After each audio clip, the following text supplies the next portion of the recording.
Hey guys, Jonathan and Teresa Keel back here in beautiful Chontapunta, Ecuador. Right now we're enjoying a cloudy but sunny day. And you might be asking yourself the question, what can I do? What talents do I do that could apply to missionary life? I know some people, we've had a number of people who come out here on short-term mission trips, and they kind of have the idea that what lay missionaries do is build things and maybe hand out food. And we do hand out food. We're not really builders. I was a teacher, and Teresa was a teacher, and That's not to say, though, that you don't learn how to build things in missions. Very true. We have had to learn how to do electricity, Actually, plumbing, putting in a shower head, electric shower head this so I can week get hot if showers. possible. Woo! I decided to splurge on that. It was $20 in the city last week. But nevertheless, that's not what we signed up for when we came into missions. We weren't planning on being construction workers, and we weren't planning on really building a whole bunch of houses. We just wanted to serve the Lord. So, him coming from a teaching background and me coming from a restaurant, somewhat teaching, somewhat being a stay-at-home mom background, we had to figure out what can missions be if these are our talents. Yeah, and out through the years, as we've had various friends and acquaintances and people that we've met along the way who have come into missions, or just other missionaries we've met who don't belong to FMC, we've discovered that God works with all of our talents. I know some of our good friends that we've had have done things as diverse as build and construction an entire home for the elderly. Then we've had people who started a kind of like a martial arts dojo and shared the faith through that interaction with the community. We've had people do coffee shops. I know in our particular case, we started a ministry after our son passed away called the Ezekiel Home. We were living in a convent in Pucacaca, Peru, and we opened up the front side of the convent to take in street kids and teach them the faith, teach them fine arts, guitar. We did art.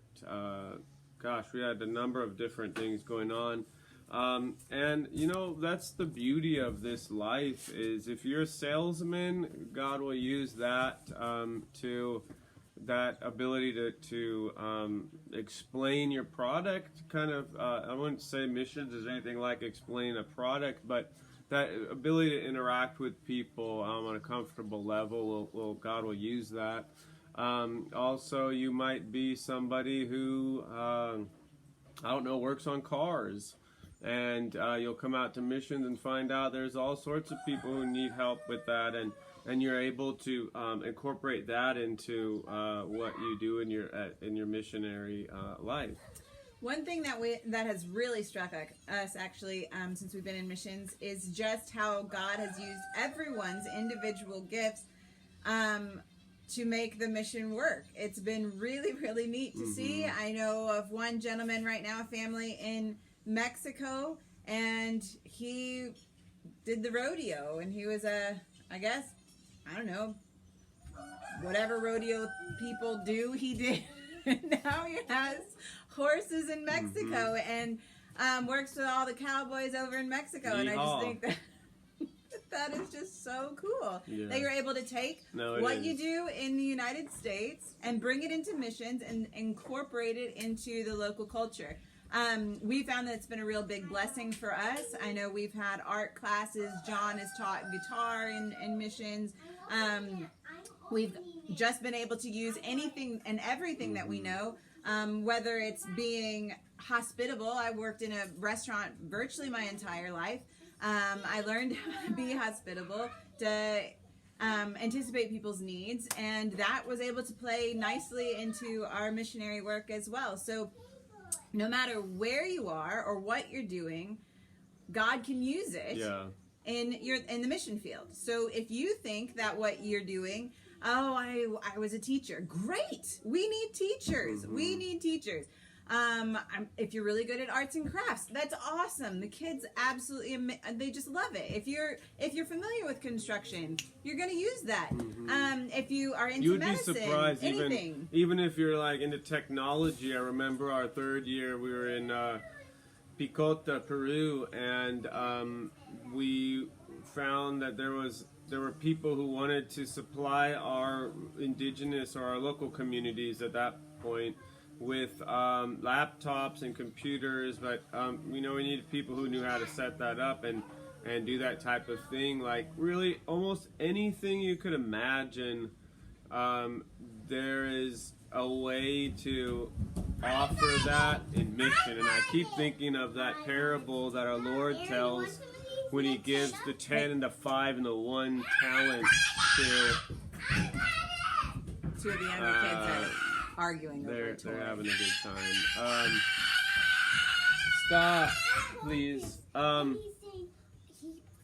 anyways, they're able to take those 10 and double it, the 5 and double it, and then there's someone who's got the 1 and he's kind of like, this is nothing. I only have this, and instead of offering it to the public, he places it underground. He kind of hides it, and I think that's what we don't want to do in missions. Really, even the smallest talent God can use. Come here, Aaron. Anyways, sorry about that. We're keeping all this in here though, because you know what? This is what missions life is like. I'm serious. Even when we give talks in church, kids will come up. We've had our dog come into church and just sit down next to Father preaching, and nobody cares or does anything about it. So, you may as well experience it now. That's this right. ain't the thing for Real you. life, It's you better guys. to know before you get here. But so I guess what we want to leave you with is God can use you no matter what. He can use every aspect of you. He uses all of your gifts. Ooh, and I want to touch on this before we end. He uses your weakness. He uses your challenges. He uses your suffering.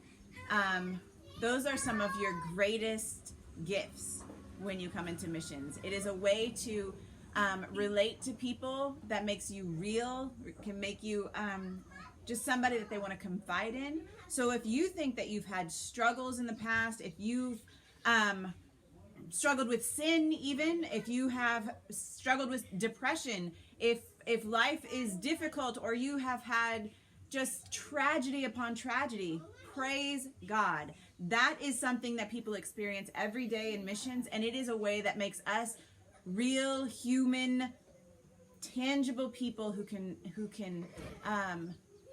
like enter into their suffering. And we've seen that that's been just a huge, beautiful blessing. So whether it's something that you're really good at, or if it's something that you struggled with, God can use it all. You just have to be willing to let him, to open up and to be guided by the Holy Spirit.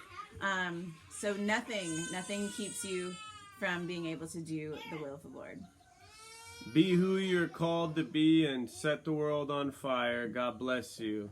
Signing off.